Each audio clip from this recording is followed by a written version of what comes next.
पार्थाय प्रतिबोधितां भगवता नारायणेन स्वयं व्यासेन ग्रथितां पुराणमुनिना मध्ये महाभारतम्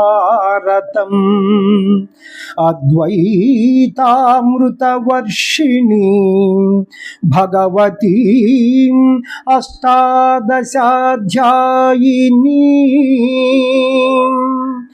अम्बा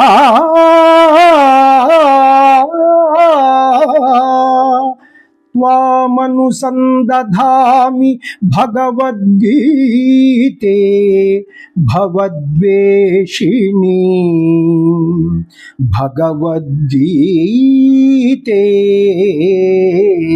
भवद्वेषिणी।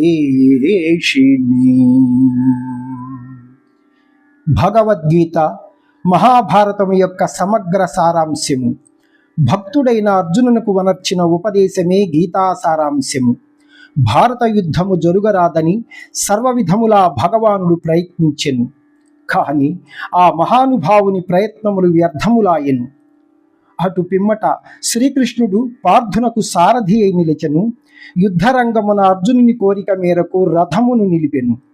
అర్జునుడు ఉభయ సైన్యములలో గల తండ్రులను, గురువులను, మేనమామలను, సోదరులను, మనుమలను, మిత్రులను చూచి హృదయము ద్రవించి నకాంక్షే విజయం కృష్ణ నచ రాజ్యం సుఖాని చ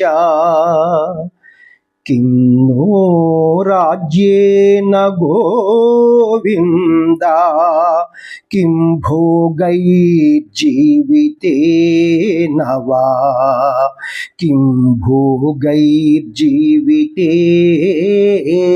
వా.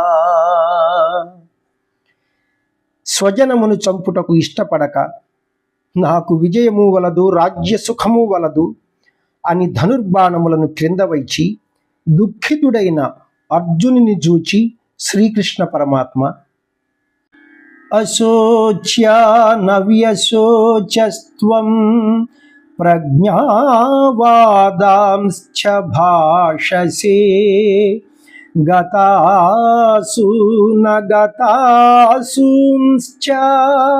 నానుశోచంతి పండితాః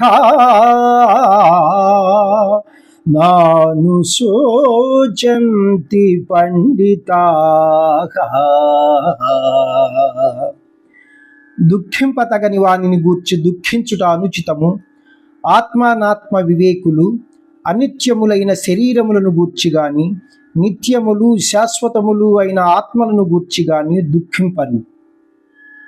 దేహినోస్మిన్ యథా దేహే కౌమారం యౌవనం జరా తథా దేహాంతర ప్రాప్తి ధీరస్తత్ర న ముహ్యతి. జీవునకు దేహమునందు బాల్యము, యౌవనము, ముసలితనము ఎట్లో మరొక దేహమును పొందుట కూడా అట్లే. కనుక ఈ విషయమున ధీరులు మోహమునందరు. వాసాంసి జీర్ణాని యథా విహాయ నవాని గృహ్ణాతి నరోపరాణి తథా శరీరాణి విహాయ జీర్ణా అన్యాని సంయాతి నవాని దేహి. మనుష్యుడు ఎట్లు చినిగిన వస్త్రమును వదలి నూతన వస్త్రమును ధరించును, అట్లే ఆత్మ జీర్ణమైన శరీరమును వదలి క్రొత్త శరీరమును ధరించుచున్నది.